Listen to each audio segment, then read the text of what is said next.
Because so much of what we can be affirmed for in our roles is based on what we're able to do. Yeah. And of course, at that age, when you're younger, the level of what you're doing is different than when you're older, more mature, having work relationships, business relationships, romantic relationships.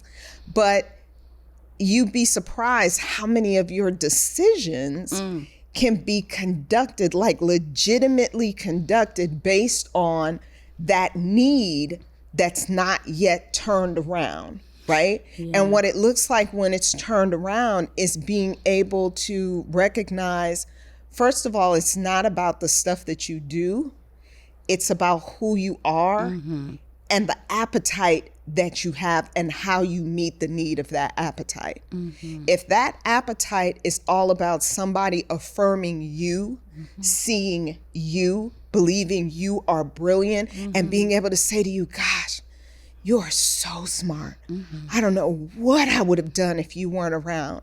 Then you are pulling for that because you're not going first. Yeah. And there's some good news, right? Great news. The good news is when you know better, you have the opportunity to do better. Now, we don't always do better when we know sure better. Don't.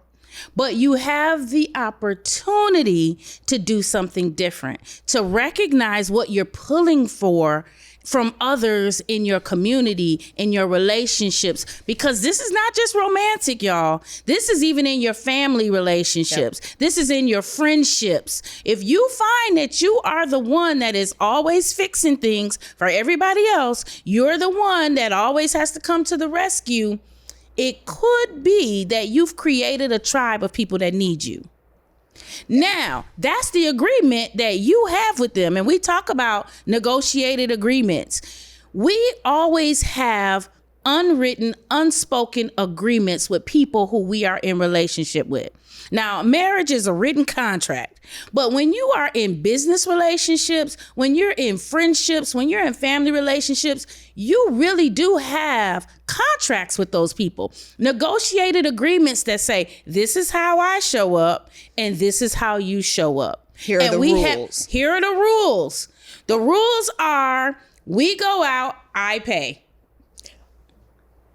Ta-da! Perfection. That's the rules. So don't get mad when you show up and you got to pay all the time and they never offer to help. In fact, what we hear from the brilliant ones and the caretakers all the time is nobody ever asks them how they're doing. Nobody ever sees them. Even sometimes they'll say their parents will say things like, oh, I don't worry about you. Yeah. You always gonna bounce back. You are always gonna land on your feet. Now, your brothers and sisters, I worry about them. I gotta keep up with them. But you're gonna be all right.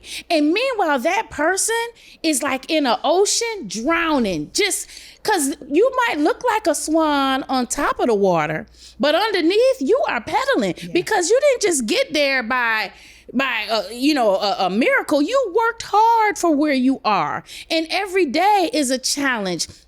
And you feel like you want somebody to just check on you, to ask you what you need. But you've negotiated agreements with the people around you that you don't need anybody. If you've ever said to yourself, oh, child, by the time it's going to take me to teach them how to do this, I would have it done and moved on.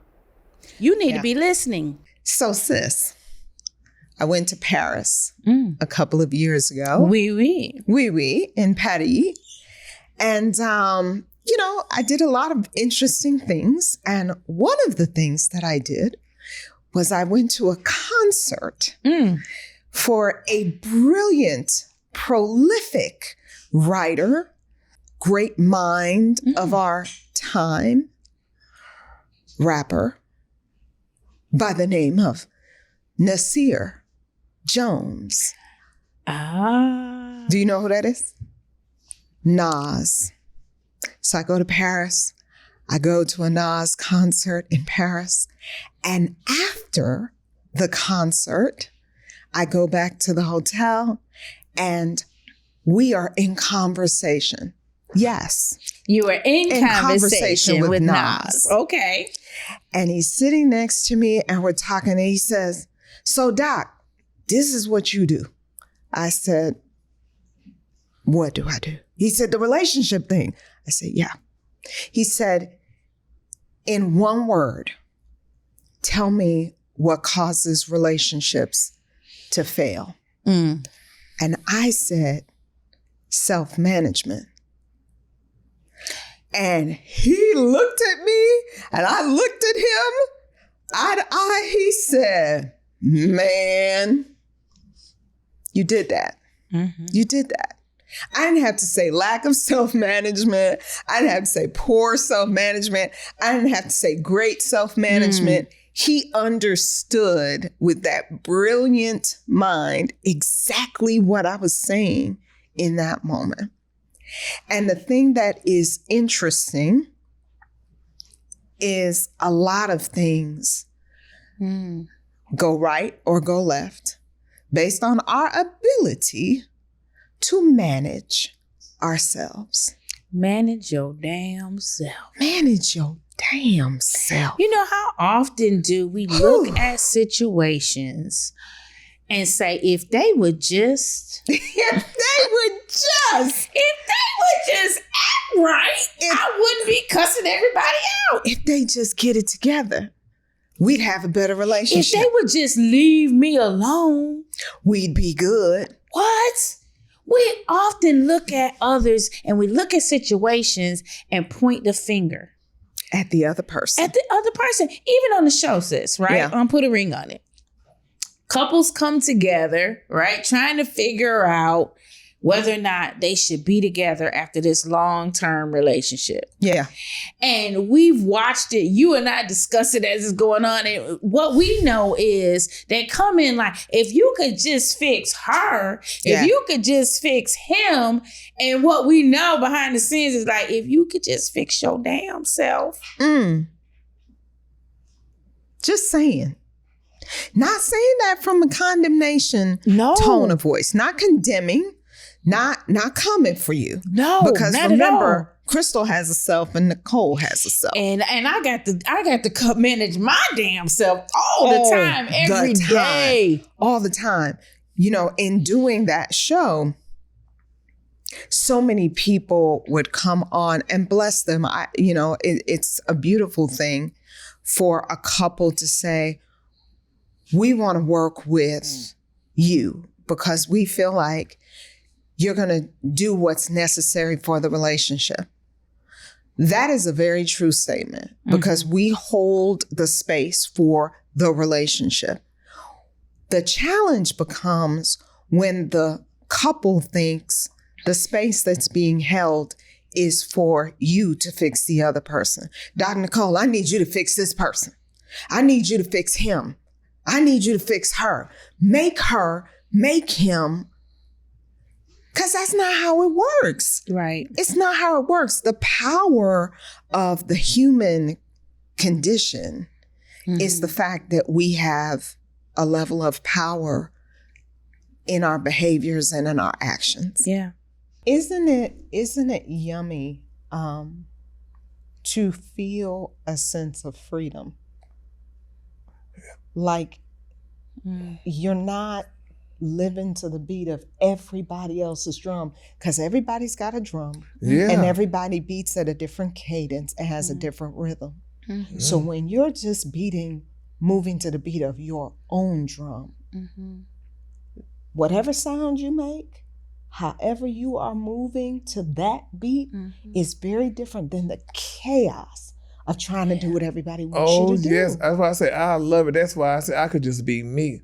And, and the thing is, though, too, and I mean, because we're in a different society now with, lifestyles and the LGBTQ and everything like that. But my thing is, though, and my psychiatrist always tell me, you're different. You're different gay. Because with me, I don't do a lot of the things they do. I don't, people do, and I don't, like, say for my parents never see me in a relationship. I have never brought a man home. Never. And my brothers have never seen me with a guy, and I never even talk about it with them.